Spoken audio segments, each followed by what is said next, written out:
Today I'm going to be discussing the Jewish circular economy. A lot of people have said that Jewish people are good at business. Now, instead of me calling this anti-Semitism, I'm going to double down and say, heck yeah, we're good at business. Let me teach you some of the secrets that we've accumulated over the past 3,000 years. This being one of the biggest and baddest secrets that we have. You're going to want to stay until the very end of this video because that's when it's going to all start to make sense. And you're going to be able to apply this not only to yourself, but your community and everybody around you. My name is Beryl Solomon.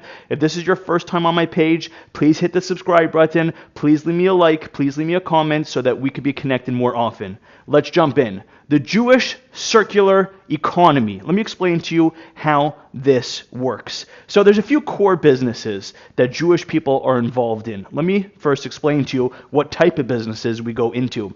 So one is, it's a business that has to make a lot of money. To be Jewish, it's expensive. I myself, thank God, have 5 kids, and hopefully I'll have more than 5 more. It's expensive to be a Jew, and we need to make a lot of money. So that's number one. Whatever business we go into has to be lucrative. Number two, it has to be moral. It is very rare, if ever, actually I can almost guarantee this, you will never find an Orthodox Jewish man in the strip club business. Yes, it makes a lot of money, but it is not a moral business. Let's talk about some businesses that do make a lot of money and are moral. So let's just talk about like real estate, for example, okay? Let's call real estate one of the core businesses. So here's the circular economy explained. So a Jewish man gets a real estate deal. Let's call it 200 units in the Bronx, okay, somewhere, right? And he buys the deal. First of all, the deal most likely is probably coming from a Jewish broker or one of his other Jewish friends in the real estate business. So once he secures that deal, he needs to go finance that deal.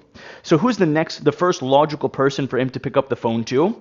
A Jewish friend that is in finance, right? There's Jewish people that own banks, there's Jewish mortgage brokers, there's Jewish lenders out there. He's going to pick up the phone and he's going to call his buddy that he sees in synagogue every day because his buddy knows that he's a good guy, he trusts him, and he knows that if spit hits the fan, he knows exactly where he sits, exactly where his house is, exactly who to talk to make sure he could get through to him. So Jewish businessman is going to buy the piece of real estate. He's going to want to finance it with one of his Jewish buddies. And now he's going to have to service that piece of real estate, right? There's snow removal, there's cleaning supplies, there's construction that's going to need to be done. All of those, he's going to try to hire Jewish people and Jewish companies in order to try to fulfill this. And I'm going to explain to you all why. It's going to make sense to you, like I said, by the end, but you got to stick to the end. So now he's hired his buddies to do the construction, like I said, to do the remodeling, to do the construction supplies. Whatever it is, he's going to try to hire Jewish. And now those companies, so for example, like as I mentioned, the construction company, right? That construction company also needs services. The construction company needs accounting, it needs advertising, it needs office space, it needs all types of ancillary services. So even the direct services to the real estate, the supporting service, right? The construction company, we're just using one of them for example, he's going to try to hire Jewish people to do his indirect services. He's going to hire a Jewish business accountant. He's going to try to hire a Jewish lawyer. He's going to try to rent his office space from his buddy Shlomo, who owns the office building right next to his synagogue. You see what I mean? He's going to try to give that business to those people. And by the way, all the while, all of these people, all along the way, guess what they're all doing? Circular economy. They're taking tithes, they're taking at least 10% of their earnings, of their profits, and they're pushing it down to charity. So that means, and by the way, their own charities, their own synagogues, their own schools, their own food banks, their own disability centers. Why? Because they want to create this circular economy. Now let me tell you why. You might be watching it this far, and you might say to yourself, how is it fair? Why is it okay that they can do this, that we can do this? First of all, not only is it okay, but you're going to understand why and how you could apply this to yourself and your community going forward. So let me give you some reasons why a circular economy is good for you. So number one is, this is probably the biggest one, trust. Everybody in this circle, okay? if he has a problem with, let's say, let's say the real estate guy has a problem with the company that's supplying to him his supplies, his cleaning supplies for his building, and he has a dispute, right? So he ordered $10,000 worth of garbage bags. The garbage bags turned up faulty. Now they have a problem. So he knows, the real estate operator knows, that if he has a problem with any of the people that he's doing business with, because they are Jewish, they have common friends, they have common rabbis, they have common associates, and they will be embarrassed to screw each other. They won't mess each other up because they go to synagogue with each other. They go to school, their kids go to school with each other. Right? So they're going to be very careful in order to treat each other with respect and dignity. So trust is the number one thing. Here's another thing. They think the same. Okay?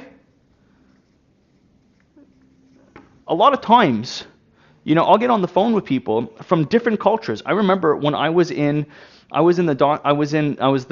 vice president of my college, and I remember people think different. We had somebody who represented the LGBT community. We had somebody who represented the African American community. We had somebody who represented the Chinese community in the school.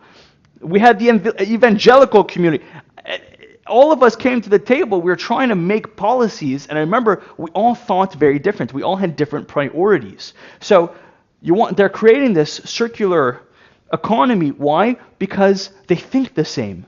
And then number 3 is because they're a big family. We are a big family, right? So it makes sense that you should want to see the people around you succeed. It makes sense that you should want to give the business to your brother, to your neighbor, to your cousin, to your uncle. Why? Because we are taught in Judaism, and I see a lot of communities, they don't understand this, and they have to get better at this. We want to see each other succeed. We want to see each other grow because we understand. Check this out, and it's all going to start to make sense, right? I told you to watch to the end. We understand that if we're all doing well, the excess flow of all this money gets pushed down back into the community charities.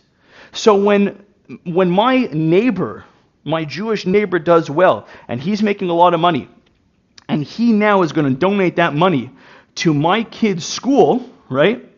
Let's say that's one of his charities, right? He's going to donate that money to my kid's school. That's good for me.